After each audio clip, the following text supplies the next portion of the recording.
Hello, it's Bart from NatureManufacture. This time, mountain scene using our two assets, 10 hours of fully recorded work. Regen från skya himmel på frådande vilje man valer här vart det våve stormdöttrarna kryssar och med skalaxrediftøy bladbølge stig nå bladbølge stig nå svelg alt til en gjenting bladbølge stig nå blodregen fra skya himmel på fra denne bølge man valer her vart det våve stormdøttrene krysser og med skalaxrediftøy bladbølge stig nå bladbølge stig nå svelg alt til en gjenting bladbølge stig nå bladregen fra skya himmel på fra denne bølge man valer her vart det våve stormdøttrene krysser og med skalaxrediftøy bladbølge stig nå bladbølge stig nå svelg alt til en gjenting bladbølge stig nå.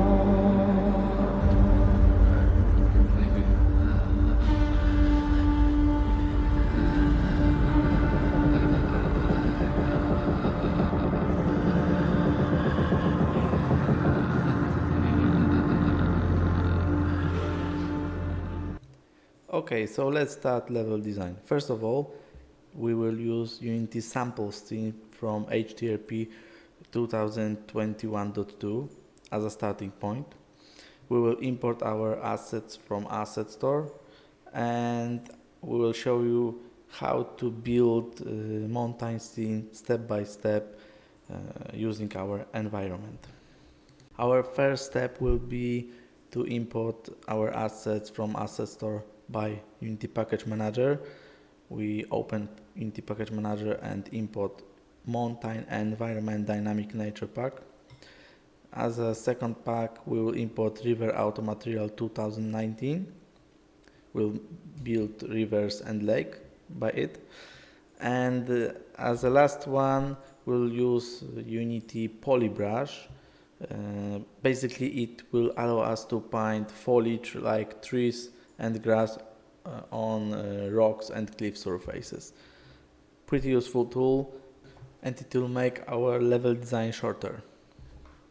Our next step will be import HTRP support pack for each asset. These files are inside our folders. Basically, they contain prefabs, materials, shaders, and sometimes textures, which will make our asset to work out of the box with current HTRP version. It may happen that you would have to move shaders from Mountain Environment Trial River Auto Material Trial folder into River Auto Material Shaders folder. It's because of Unity metadata. Simply sometimes they migrate, and basically it depends probably from the import order. And anyway, if shaders throw error, you simply move them into shaders folder, River Auto Material Shaded folder, and check all, click re-import, and everything works fine. We show that in case if you have such an issue. Okay, so now we will open our README files. They contain information that we have to import subsurface profiles to our project. So we go to the Unity project settings. There is a option which called graphics settings and HTRP global settings. It contains diffusion profile asset list. we have to go to our mountain environment folder, and we could find HDRP settings with diffusion profile settings folders there, and we simply have to expand our diffusion profile asset list and drag and drop this profile into the list. This is very important because if we will forget that, we'll get super green surface on back faces at all subsurface materials. These profiles contain light propagation and subsurface behave at subsurface materials. Without them, you simply get green error at your screen, and this is how Unity communicate that these profiles are missing. Now we will clean a bit our sample scene. We'll remove local volumes or simply turn them off. Basically, we need only global volume, which is responsible for sky rendering, post-processing. Rest are unnecessary. We will also remove reflection probes, because we have to place our own reflection to new scene. The same situation is with light probes. Local fog volume, we could kick it as well. And shadow proxy and other 3D models and props from sample scene we also will remove. We'll leave only player controller with mine camera and directional light and global volume. Nothing else is necessary at this scene. Okay, so now we'll create empty terrain. So we will start prototyping, and we change the terrain size because we will not need such a huge terrain. So we reduce terrain size to 250 and terrain height to 100. We'll work on pretty small terrain. We'll also change terrain resolution, so it will be twice big as the terrain size. So basically you have half meter terrain resolution. How to check that? We go to 3D object and place 1 meter size Unity cube object.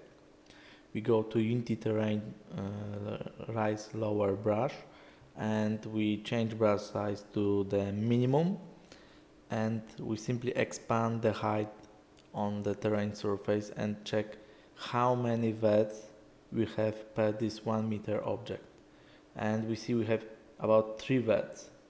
So distance between these vets is about half meter. Okay, so let's turn on draw instantiate on Unity terrain, because such a terrain is faster and its shape behave much more natural. We turn off backlight props for trees because in fact it generates more issues than advantages. And now we could go to the texturing panel and add terrain layers, so we could paint terrain textures on our Unity terrain surface. In which order we should add such layers? In fact, in my opinion, if you doesn't use high blending, it doesn't matter. But if you have a high blended materials, you have to think about granulation, because in fact as a first layer you should put sand, small rocks, grass, moss and needles, and after that you should add bigger shape like roots or bigger rocks, cliff textures. With such a configuration, with most high blended materials and shaders for terrain, you will get result that these bigger shapes like rocks will pop up from the small granulation textures like sand or, for example, moss, right?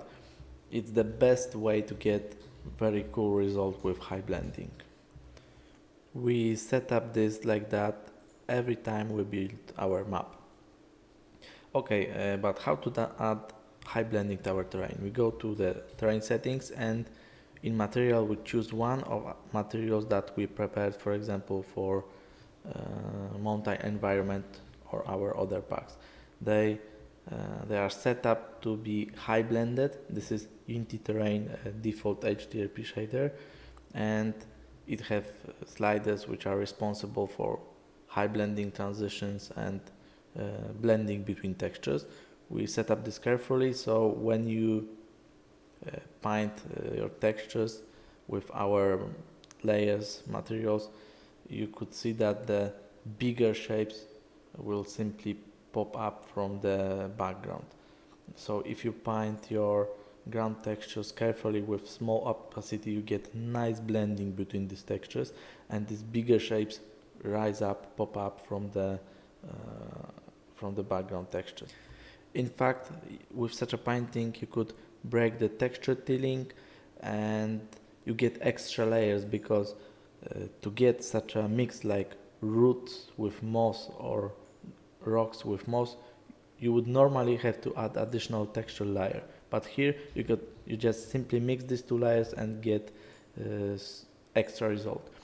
Another cool thing that you could do with terrain textures, I would say with whole rendering, is add micro shadows to your post-processing. You could see that if you enable them, the normal maps and ambient occlusion works much better. Simply it pop up all these small changes at the texture. Textures stop to look flat, they get additional depth, and I think it's one of the most post-processing effects that you have to add to your rendering. You could see how big difference is between micro shadows turned off and on. Okay, so let's go to our lighting setting. We go to directional light and we increase angular diameter, which is responsible for our specular reflection. We change temperature at our light to higher values to it will give us more white, less yellow color at our scene. Next will be reducing shadow dimmer to lower values. It will make our volumetric fog a bit sharper. And now we'll go to volume global, which is responsible for our sky and post-processing.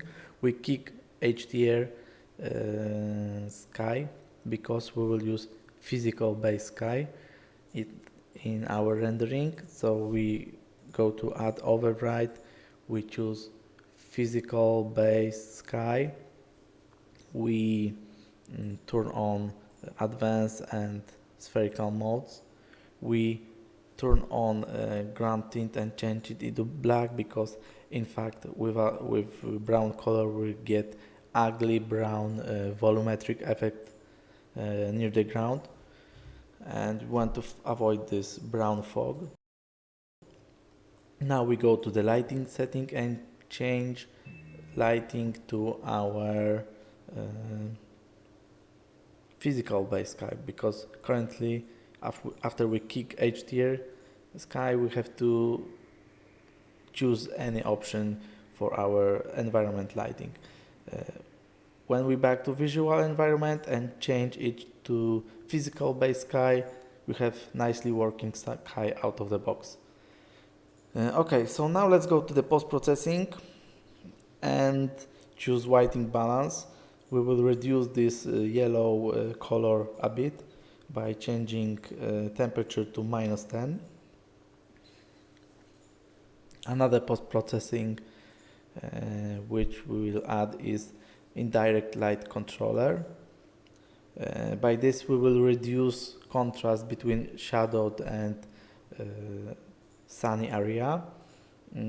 So we just increase indirect power and increase reflection power, because in fact with such a strong light like we have at the scene, so 100,000 all reflections become less visible, so we have to increase this color, increase the reflection power.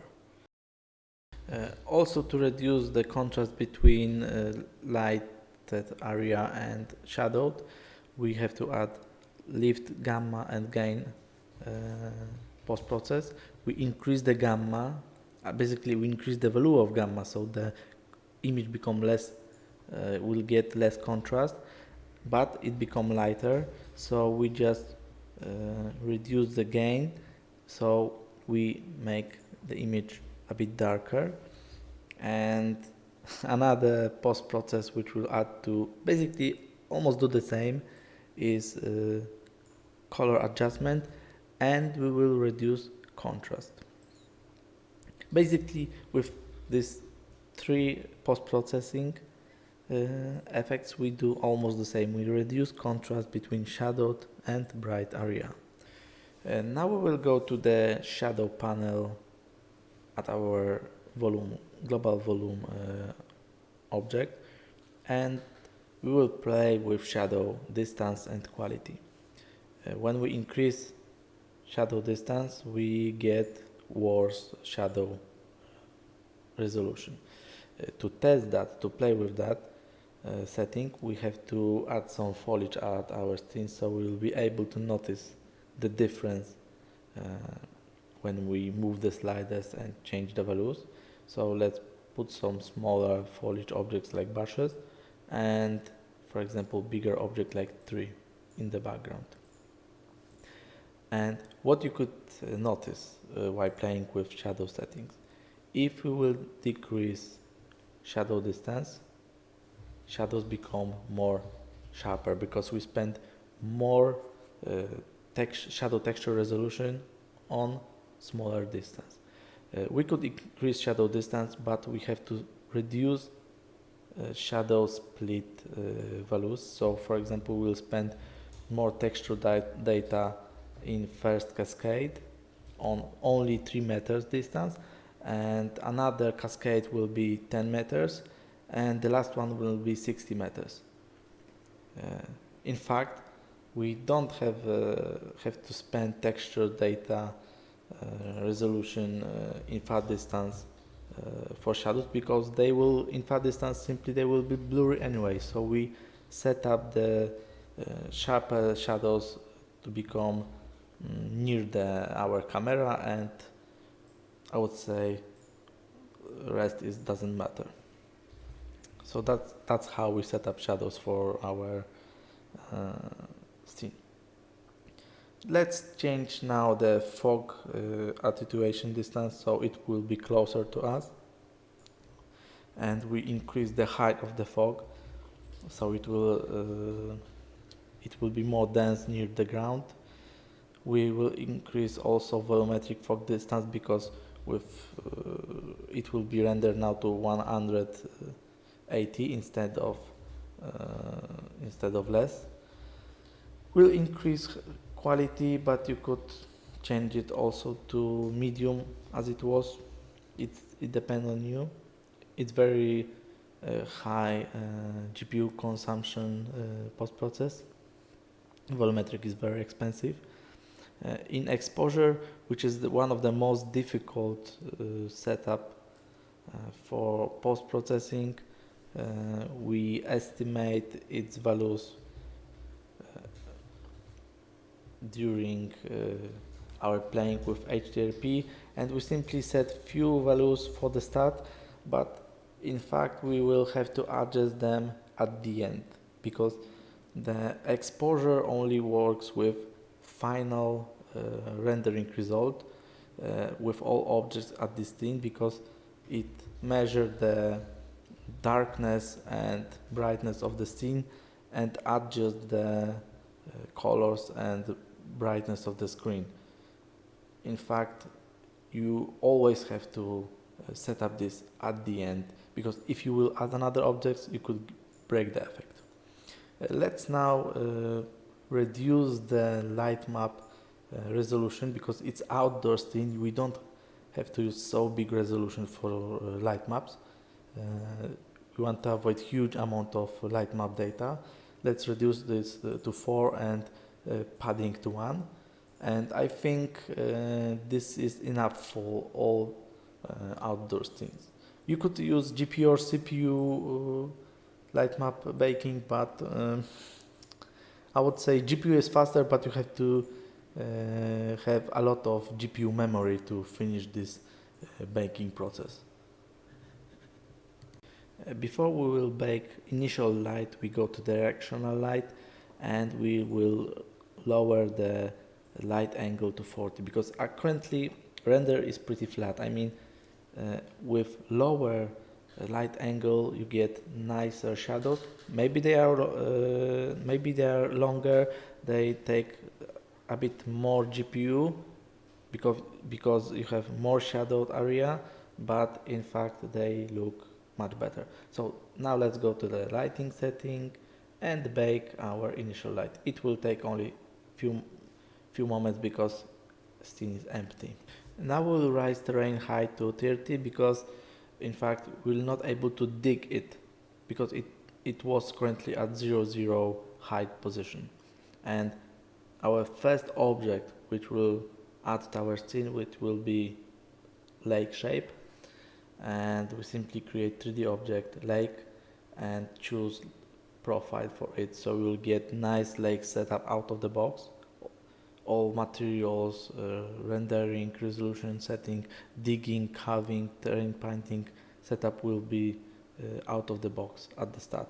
So let's add some lake points and create nice lake shape at our terrain. It will be only initial shape. After that we could change the lake material, for example, into one which we use at our mountain environment pack. So we change to lake trial material, and now we could make initial terrain curve. I mean, if we go to terrain panel, we will show debug for our terrain carving. We could see how the terrain will look after we click carve option.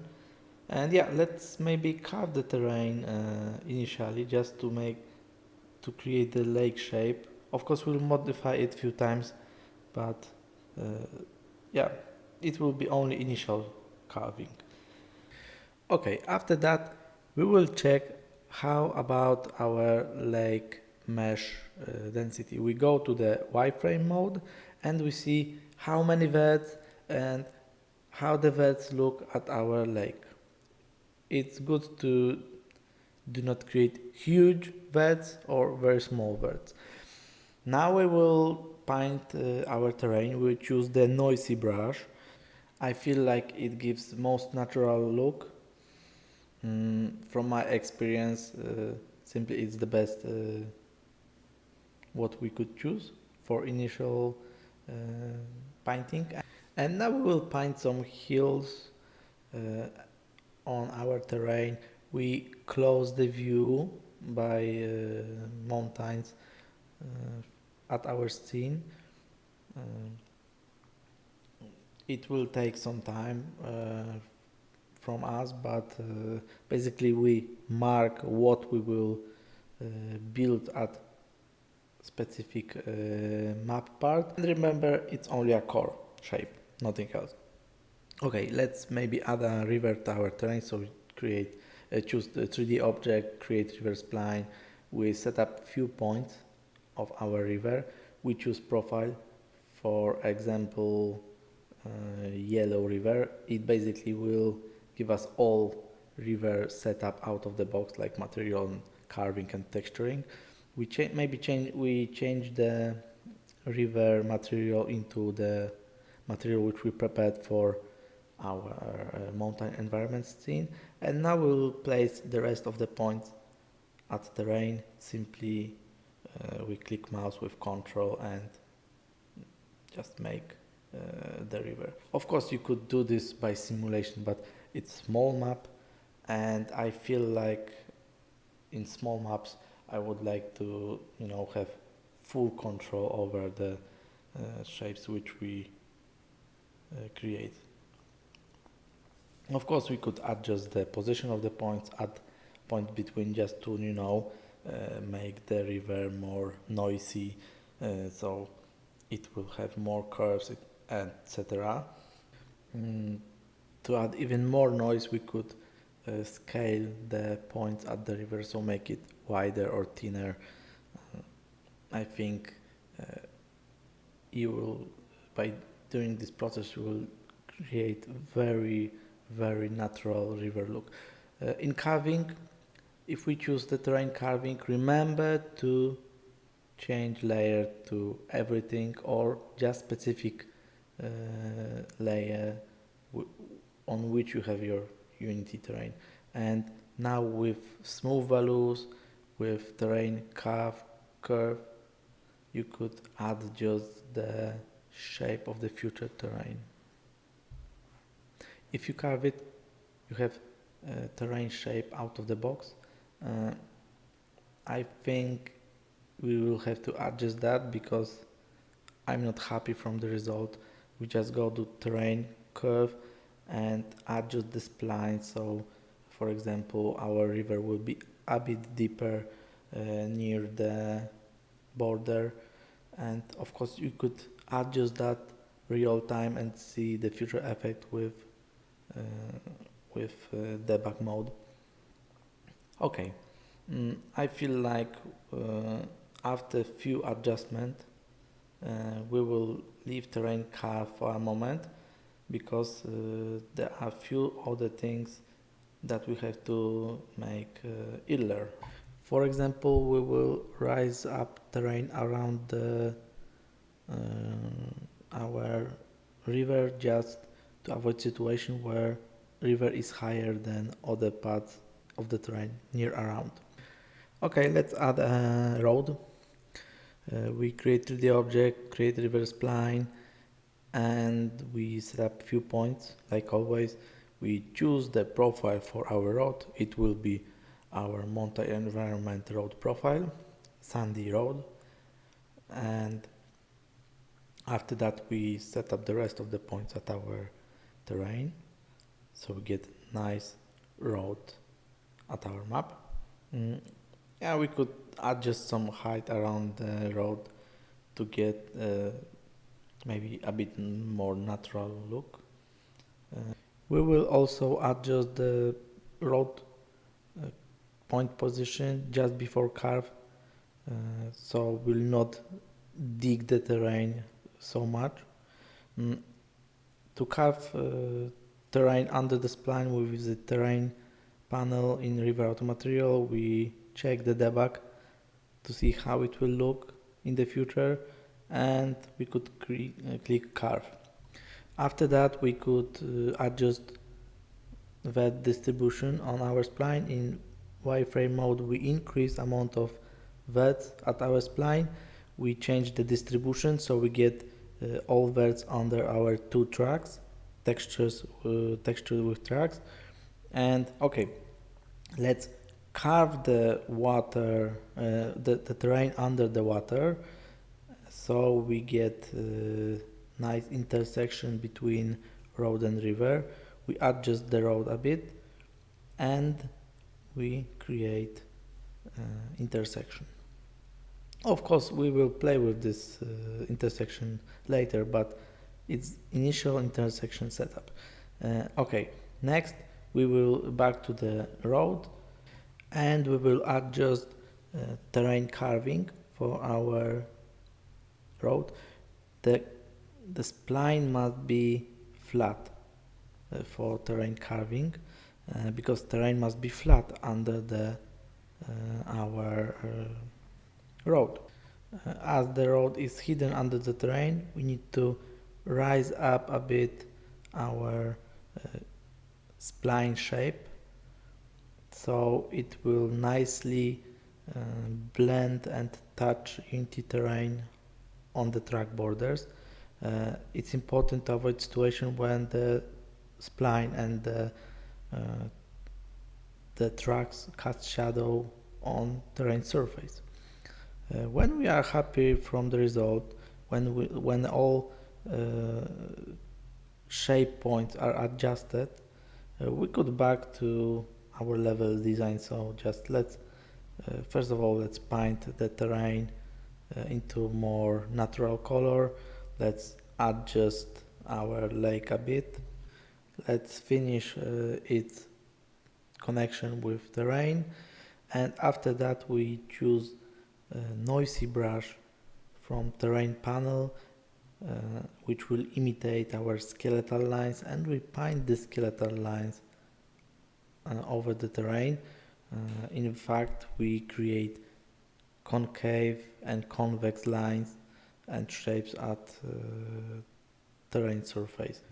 This will basically finish the terrain shape and create background for texture painting. After we finish skeletal lines, we go to the texture painting. We change our terrain into mossy color because it will be forest. We go to the lake. We simply choose paint ground texture, but don't forget to choose proper layer, of course. We could adjust texture connection under the lake and terrain border, and simply with splines we create nice smooth transition until we are happy, even with high blending. The same steps we have to do with our river. In fact, it have exactly the same painting panel. Anyway, at the end we will adjust these textures under the spline manually, because we will have to match them with foliage. Okay, we could also add some noise at our road. I mean that we could scale up it in few points to create nice natural look. And finally we could paint the terrain. Basically we will use these skeletal lines which we create during terrain shaping process. We will paint needles in eroded fields. In its deeper part we will put some small stones, and I think it will be best way to get natural terrain look, because we connect the texture with specific terrain shape. Remember that to do not paint textures with full opacity, because with high blending the most important is the transition between the textures. I mean, if we would paint these textures with full opacity, we will get hard lines between moss and needles. If we will choose the soft brush and we'll paint this texture softly, we get all this nice noise at terrain texturing. And remember that to do this carefully, and remember that to use high blending, because you get extra effects and extra layers without adding any additional texture layers. Of course, we will also paint terrain under the road spline just to blend it with Unity terrain, as terrain texture is exactly the same as we used at the road. Okay, let's maybe vertex paint our road, because as you see it supports more than one road texture, and with vertex painting our spline we get additional rocky layer on spline, and we will paint also these small rocks on river and lake borders just to make them natural. And after that I think we will change water material, water shader, into tessellate one. We simply choose tessellate version of the water material, and we could increase a bit tessellation to get more noise on our river shape. As you see, we could adjust a bit this tessellation to get nicer effect. The same situation we have with our lake. we simply change shader into tessellate version and we increase the height at tessellation material part, so there will be bigger waves. If you play with tessellation, remember to have enough vertex density just to get nice tessellation effect, because if the resolution is too low, the triangles at the tessellation are too big and shape is pretty noisy. If we'll increase the resolution at lake, so decrease the triangle size, we get nicer tessellation. I mean, the waves and the water behave more natural. The same situation we have for river. If we will increase amount of vert at our river, we get smaller triangles which are able to simulate the waves on the water more accurate. So the effect of the tessellation is much better. Sometimes such changes force us to readjust tessellation a bit, because with higher resolution tessellate waves behave a bit differently.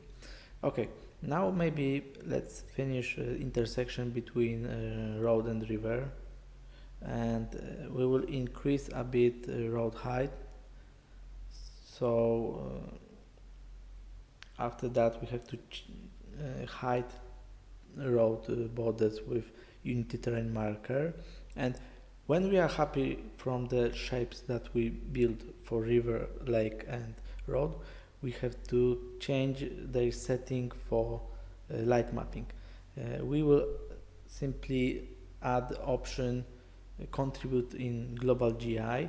So after we bake the light, these objects like splines, lakes and rivers will get proper ambient, which will be baked on their surface. Okay, now let's create nice blended connection between lake and river. We go to vertex color at river panel, we decrease alpha at vertex color, and we paint the river opacity. We decrease the opacity where the river meets the lake, and simply create nice blended area. You see? Easy pie. We could also change the speed of the river. In Flowmap panel, we simply move up the points responsible for Flowmap speed, and we simply speed up the waterfalls and slow water parts. It's very cool feature that could give a nice noise effect on water surface. You see, it behaves more natural because the core of the waterfall is faster while the borders are slower. We could change the normal direction at spline in specific points to create waterfalls in place that they were not generated. With Flowmap Painter we could adjust a bit Flowmap or fix small issues that appear. You have totally full control over the river. Now we will do totally different thing. We will place huge rocks and cliffs at our map border. Basically, they will try to imitate that our scene, our terrain is a part of huge mountain environment. When we place such a huge rocks and cliffs, we have to think about one thing. When we place such a huge rock and it have kind of geological shape, when we place another rock nearby, we should try to continuate these geological lines and shape from the neighbor object. I mean, we rotate the rock and place it in such a way to make continuation, so the rocks will not look like totally separated objects. And now we will place huge mountains on the background, so we have so we'll get feeling that we are inside huge mountain landscape. In fact, they will create connection between sky and our terrain and scene, and they will nicely reflect at our lake. And if we are talking about reflection, we should put reflection probe in the middle of our lake to see how the whole background environment will be reflected on lake surface. Let's click bake, and here we have. With reflection probe and their reflection, there is the issue that they are related to the position of reflection probe object. And in fact, simply reflection in most cases do not match our screen view. To reduce this effect, you could use proxy volume, reflection proxy volume object, which basically work in such a way when the camera is inside the volume, it will resample all reflection probes and reflection related to this volume, and it will give you more accurate image. In fact, more reflection probes you will place, for example, in such a lake and connect with the reflection probe volume, then more accurate image you will get. It's not perfect solution, but it's still good enough and very cheap. And it's still better than planar reflection, because if we would put planar reflection at our lake, we will simply kill our GPU. It's very expensive effect. And such a proxy volume with reflection probes have very cool advantage. It could be used on river. River is pretty difficult shape. In fact, it has different height and slopes, and to cover such a river by reflection, we would have to put huge amount of reflections, and in fact, to get proper reflection, we should connect them in proxy volume reflection, so the image of the reflection will be resampled to our camera view. And I would say it's the only and proper way to cover our river with reflection. It's the only way to get proper image. That's why I highly advise to use this feature, which was added not so long ago into HDRP, and it truly fixed a lot of things. Okay, let's leave the reflections and add some trees to our terrain. We'll place only few types of trees to hold small amount of draw calls. In fact, even if the trees are instantiated, they generate low amount of draw calls, but every new type of tree create new draw call group. So we'll place, for example, high forest trees at our terrain to create forest feeling. They have low amount of leaves and cast low amount of shadow. We'll put also few special trees which will just be some kind of point of the interest, right? Because we want to create interesting image, interesting map, not generic one. We also will choose few trees that are lower and have bigger amount of leaves to cover slopes and non-walkable area, because we want to create nice green wall on the mountain slopes, right?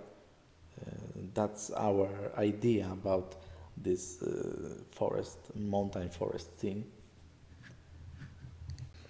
To paint trees on rock and cliff surface, we open polybrush tool, we choose foliage path, we drag and drop our tree prefabs into the list. The tool is pretty simple. I would say it's enough for our scene, and it's free, released by Unity. When we place all these trees into our list, we choose one or few, and we activate them.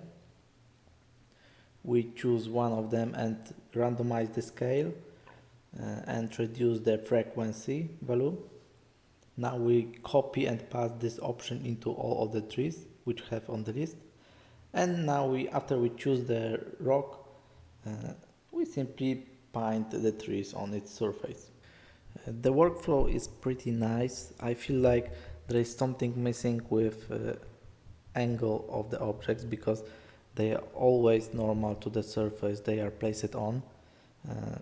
Anyway, we also during this process we also get result that not only Unity terrain is covered by trees but also rocks and cliffs which are simply part of our background. In fact, we could cover not only cliffs and rocks but also background mountains with our trees. So the whole image is complete, right? After we place all these trees, we could go to the reflections and rebake them so we get all these trees reflected on our lake and river surfaces. The next step that we will do in our level design journey will be place some roots and the rocks on our landscape. We'll also spend some time with our point of the interest, this waterfall. We will put roots and connect with our tree. So we'll create nice point of the interest. Also, such a carved rock will simulate the situation that this waterfall is here for ages. I mean, it already have time to carve the terrain and all rocks around. As this is our point of the interest at the map, we should spend additional time on placing these objects just to create natural image, because in fact in realistic level design it's our goal to create feeling that all these objects are placed correctly, and in nature they will look the same, right? Someone should say, yeah, this is how it looks. And if we place all these objects in natural position for them and connect them with the ground, they should look pretty natural. During roots placement process, we try to connect these roots with trunks, so we get nice natural look. But in fact, we have a problem that the roots basically are static light map objects, while the trees are dynamic objects that use light probes, and we don't have currently these light probes at the scene. So after we bake light, we'll get huge light difference between the tree and the light mapped trunk, and we will show this in future part of the video, and also I will show you the solution and how to handle that. In fact, during we place all these roots and connect them with the trees and landscape, we create small point of the interest. I think we forgot one important thing at the scene, and it's the wind. To add the wind out our scene, we simply drag and drop wind prefab into our hierarchy, and wind simply start to work out of the box. We leave whole wind speed, shiver power, gust power, size, scale up to you, because I think you should be able very easily yourself to reset up or even change a bit wind values and get nice result. Okay, let's back to the placing huge rocks at our scene. We try to place them in most natural way. We also cover them by some foliage objects like trees. There are not many of them, so we rather use we'll simply place all this foliage by hand. In fact, when we place such a huge rock and it's covered by needless or other ground texture, we try to blend it with landscape by using the same texture around the object, or for example throw small stones around a cliff wall. I feel it's the best way to blend these rocks with landscape and make them natural, so user will not be able to, so user will not recognize them as a totally separated object.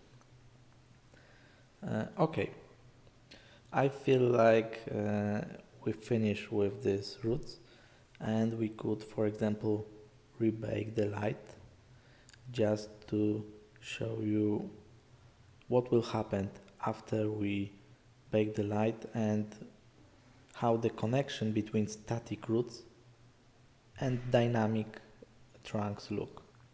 As we could see, there is a huge light difference between tree which use light probes that currently does not exist and trunk which is Lightmap static and it already have baked light.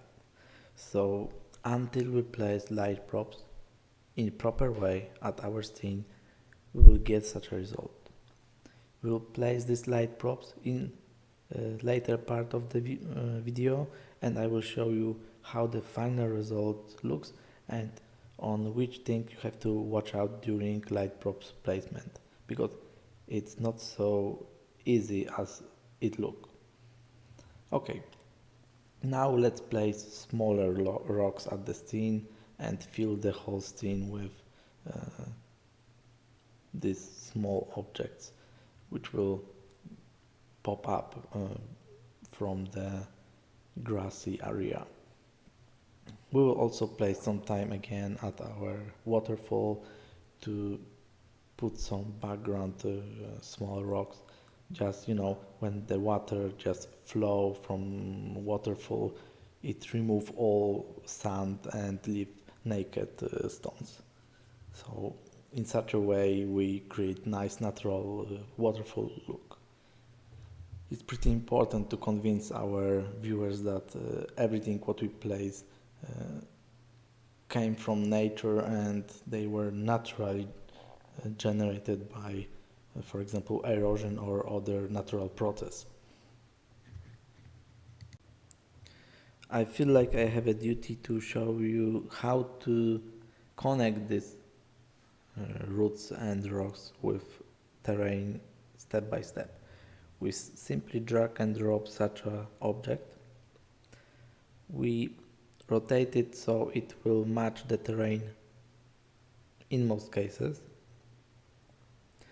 And now with Unity Terrain tool with small power we will adjust terrain around the model border, so there will be smooth transition. There will be no hard angles between model and the object and the terrain. And after that we go to painting part and we, for example, paint the texture which is similar or the same on the object and terrain. So we create nice transition between 3D model and terrain object. We also place some smaller rocks as well. We will use terrain tools for that because in fact it's much faster to place objects in such a way, and they are instantiated and removed from CPU in a distance. The small disadvantage of this solution is that rocks could be rotated only in Y axis, but we will handle that. And now we will add very special object, and it will be fog on the lake surface. We create local volumetric fog object. We play a bit with the noise mask or not, as you wish. We will now make flat this fog, so it will be only small, the thick fog over the lake surface. We also have to expand it over the whole lake, so it will cover every part of the lake. If we make this fog a bit higher, it will create nice transition between objects which pop up from the lake surface like cliffs, and simply it will look pretty natural. It's a nice trick to cover these lakes by fog. Okay, we could also cover by fog the background trees and forest. That would generate nice scattering effect where the light go through the fog and trees. You could notice these nice lines on the fog. This fog could be used also to hide background at our scene, to fill the background. For example, our hill with trees will be covered with fog as well. Anyway, this also create nice forest atmosphere, right?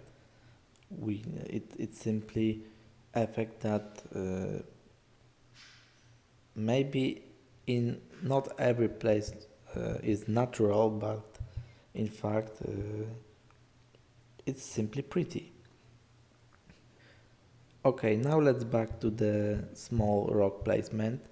As I said before, we use Unity Terrain tool for that, as it holds whole collider information, and we are truly able to populate our scene with small rocks very fast. Currently we place them in river and lake borders, so simply they will create some noise on their surfaces, on these surfaces.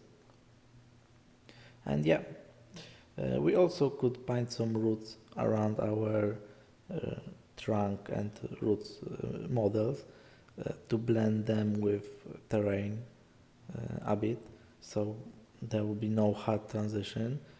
I show you how to do this before. We also place last bigger rocks on the forest, just to, like I said, add some noise, and so there will be objects that pop up from the grass. And now we will add the grass objects at our Unity terrain. We place them as trees until HTRP finalize grass system.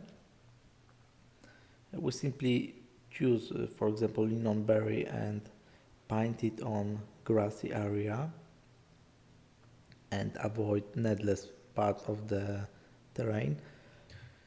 Don't forget to place grass also on 3D objects like rocks and cliffs, just so they will not look like totally separated things. So they will nicely blend with terrain.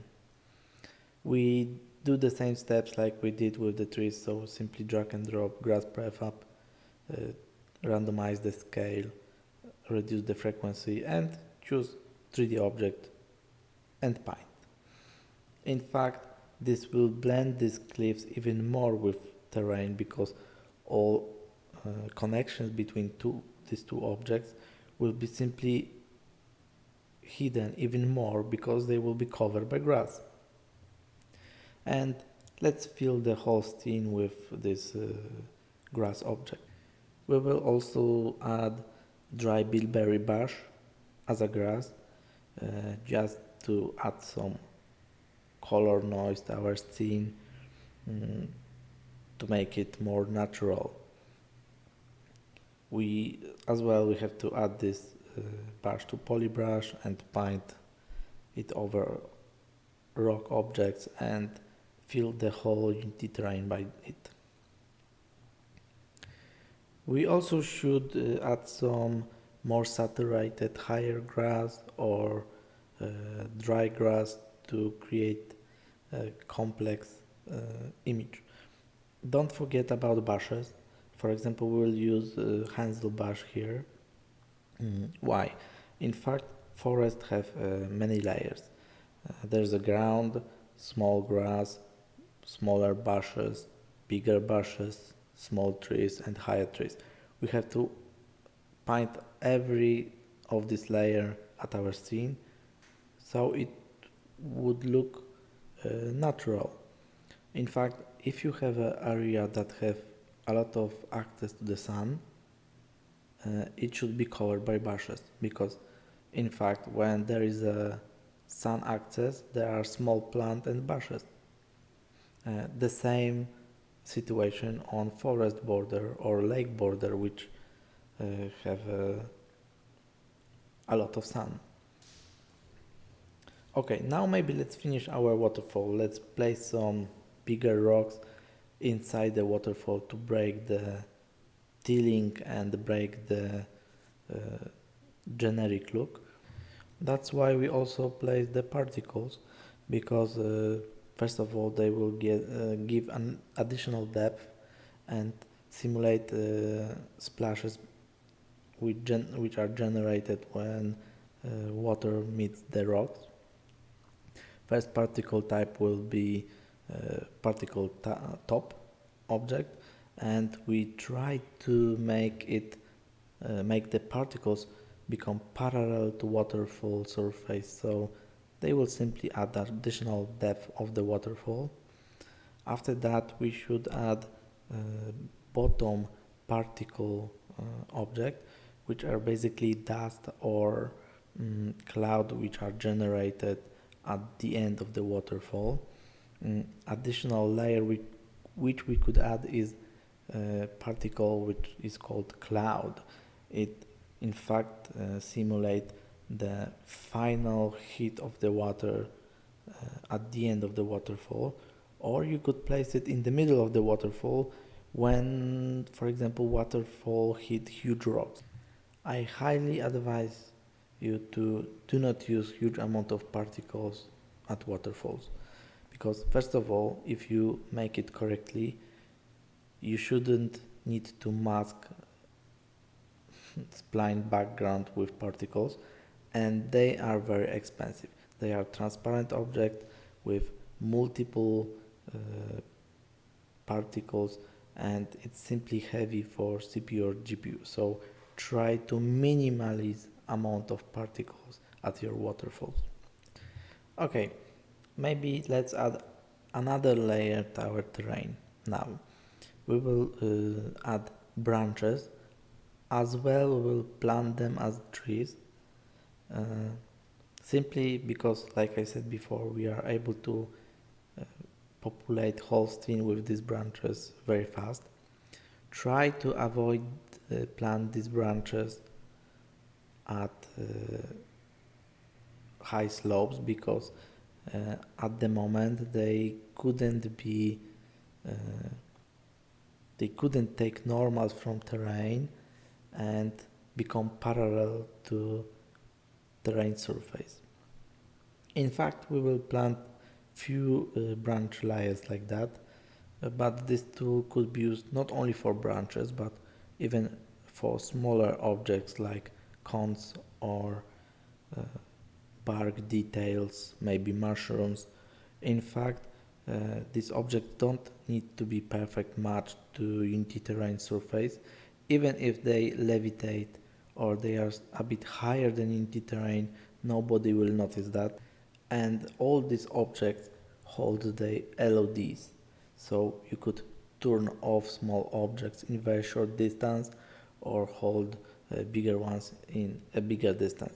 This will save huge amount of CPU and GPU. Okay, it seems that reflections at our lake become broken after we add the fog. We simply change fog layer to transparent FX, and we exclude this layer from our lake reflection props. And now we have a proper result. Of course, you could play a bit with this setup. Maybe you would like to have this fog on reflected on lake surface, but I feel like I rather like to exclude it. Okay, we have to also create nice reflection connection between river and lake. As you see, the river reflection mostly reflect trees, and they are pretty, and it's pretty dark. To connect it with lake, we need to first of all put a reflection probe at the end of the river, move it to reflection proxy volume, and rebake. You could see that now the transition is smoother. Of course, you could adjust that by blending distance and other parameters that will make this reflection transition a bit smoother, but it's proper way to connect these two surfaces. So you have to not only connect them by alpha blending at meshes and materials, but also reflections must match together. So you have to catch by reflection this edge of the forest. Let's add also reflection to the other part of the scene, because currently they reflect only sky and create bright blue artifacts. We have to cover every part of the scene with these reflection props, so the rendering at every part of the scene will be proper. It's PBR, so reflection is a part of the image. It truly affects they truly affect the color of the objects. Now we will have to suffer a bit. We will place light probes. We simply create light probe group at our scene and move it into the middle of the scene. We click edit light probes, and we have to place these light probes in all places where there is a change between shadowed and sunny area. It will be pretty painful and it will take a lot of time. If we wouldn't do this correctly, we get bright grass at shadowed area or shadowed grass in bright sunny part of the terrain. The same with the trees. We also, as you see, have two props. One is higher, the second is lower, so light will be estimated, it will be calculated from few props which are near our object. It will get nice result. Of course, there's a tool at Unity Terrain which called create and bake light probes for 3 objects. It is a checkbox at Unity Terrain, so you could always activate that. But in fact, it generates more issues than advantages, because it places a probe above the 3 object, and in fact it's pretty cool idea. For grass as a small object, it's pretty correct, because grass take light from the top of the model, but we place huge amount of grass objects because there are 3 models at the moment, and this would generate huge amount of light probes, and we would spend huge amount of time to bake these light probes with Unity light panel, and yeah, that would be crazy. But let's look about other object than grass. For example, let's think about trees. Trees is very high object. If the probe would be placed on the top of the tree, it will be at the top of the forest, so leaves would be bright because there is a lot of sun.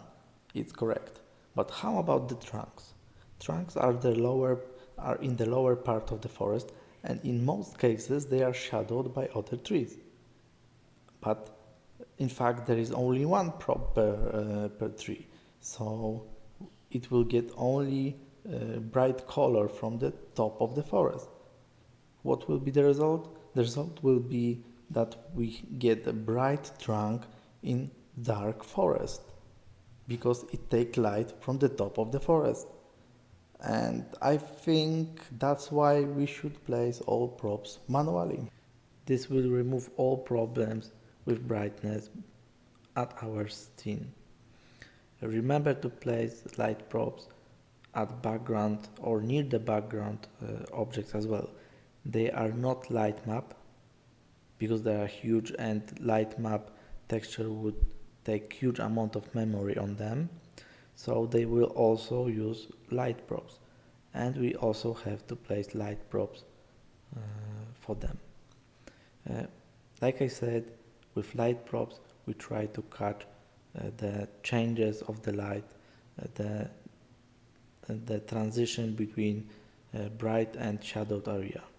So the objects near the prop, which is in bright place, will get bright color, and objects which are near the shadowed, which are in shadowed area and they are near the shadowed prop, get dark color.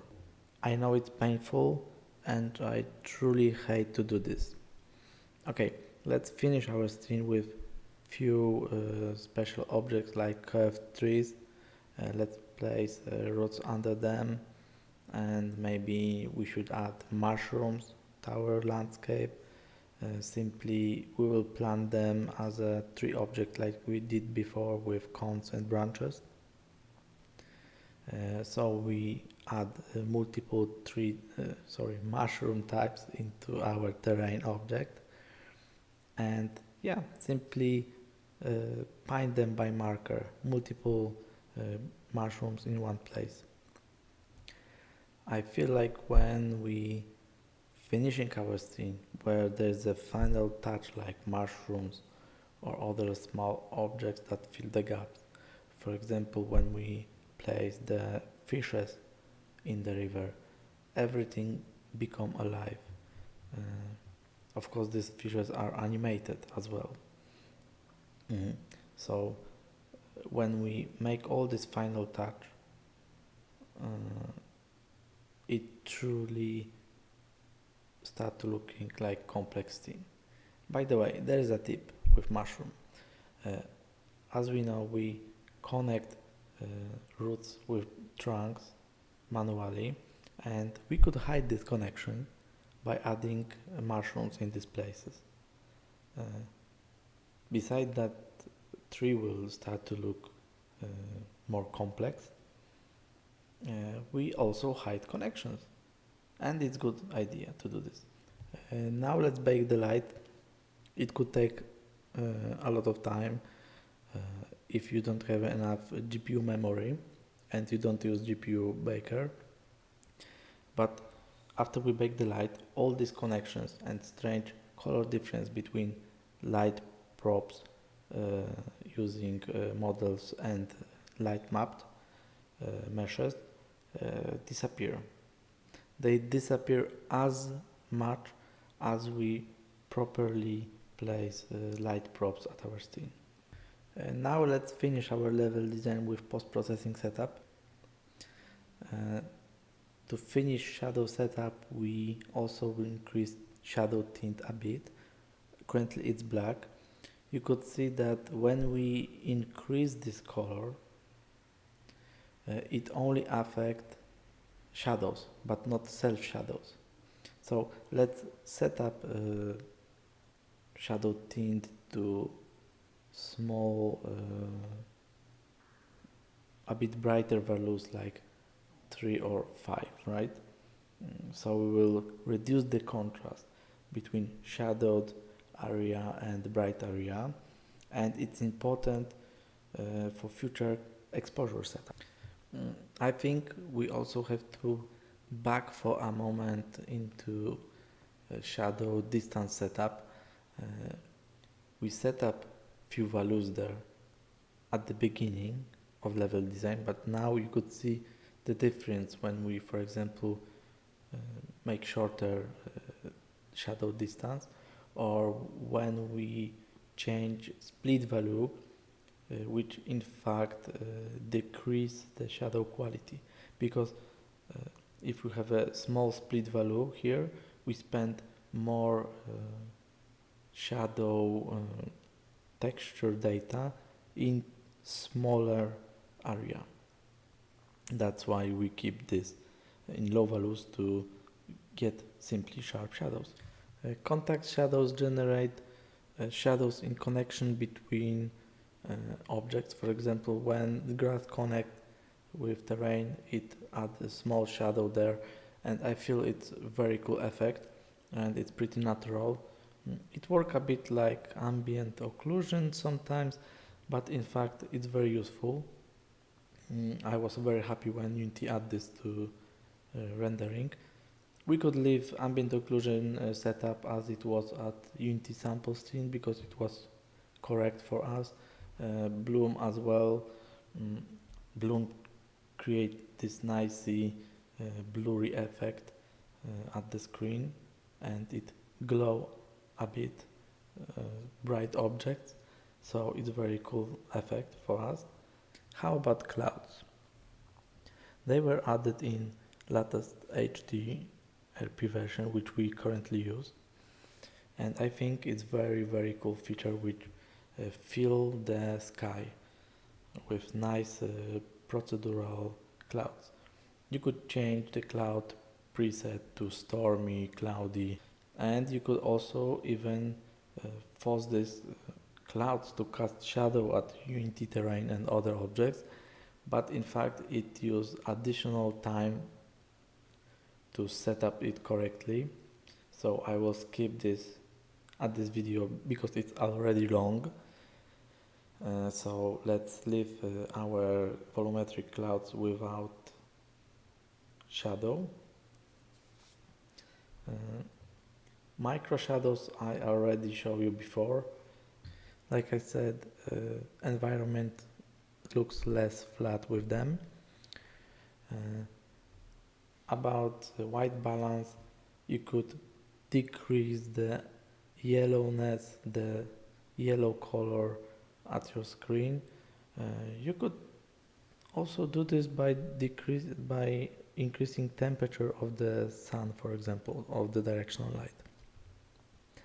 Indirect light controller is a long story. We spent huge amount of time on set up this. In fact, if we increase indirect diffusion lighting, we are able to decrease contrast between shadowed and bright area, which is most important for us during exposure setup, which we will make later. So we try to increase the indirect diffusion lighting power to achieve this effect, and we also increase reflection lighting multiply. It's because in fact when we have such a strong light like 100,000 which we get from Unity sample scene, the reflections are gone a bit. I feel like the light and shadow contrast make them a bit invisible. So we will try to keep this value a bit higher so the whole reflections will be more visible. But watch out, if you set these values too high, you could get a pretty unrealistic effect. Look, we forgot about reflection pops here, and this area get bright blue white colors from reflections, which are simply look like an error, so we should fix that. Let's place small reflection prop in this part of the scene, and this will remove the problem. That's why I said that you should remember about covering your scene with reflection prop in every part. About effects like lift, gamma and gain, we increased gamma value, in fact with this decreased contrast, and we reduce gain value to decrease brightness. We change color adjustment, so contrast into a bit lower value to reduce contrast between shadowed and sunny area. And everything which we did before is preparing us for exposure setup, which is the cherry on the cake. It's pretty complex road of estimation because we have to do this in many different places. First of all, we go into dark area and we look into bright place, and we set up a limit minimum value to decrease contrast between bright and dark objects. And after that, we go into bright place, we look into dark area, and we do the same. After these two steps, we go into bright area, we look into bright area, and we adjust compensation and limit max to situation when we don't lose the colors and saturation, and the image is not too bright or not too dark. That's why in fact it have to be done in multiple steps and in multiple places, because this setup will manage our image all the time in every place and in every direction that we look. That's why it's so important to set up this correctly. Okay, it's time to finish our video tutorial.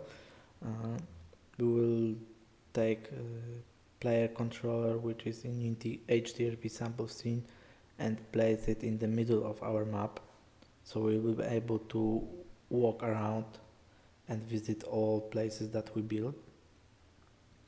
Remember that player controller contains camera, and this camera have far and near clip plane setup, and we have to increase this value, especially the far clipping plane distance, to do not lose the background mountains which are in very far distance. So now we could click play and let's walk around our map. Basically it's all for this tutorial. We build this thing from the ground up to this result. I hope you like it. We mention every aspect that we think about during scene building, so I hope you will be able to reproduce this effect yourself by using our tips. I hope you enjoyed this tutorial more or less, and maybe I will be able to record another speed level design, let NatureManufacture in less than 2 years because I simply was too overloaded for a long time with supporting existing assets. So okay, that's all. I will leave this like that. Camera will move around and look on different places, so you'll be able to notice every aspect of this scene. And see you soon.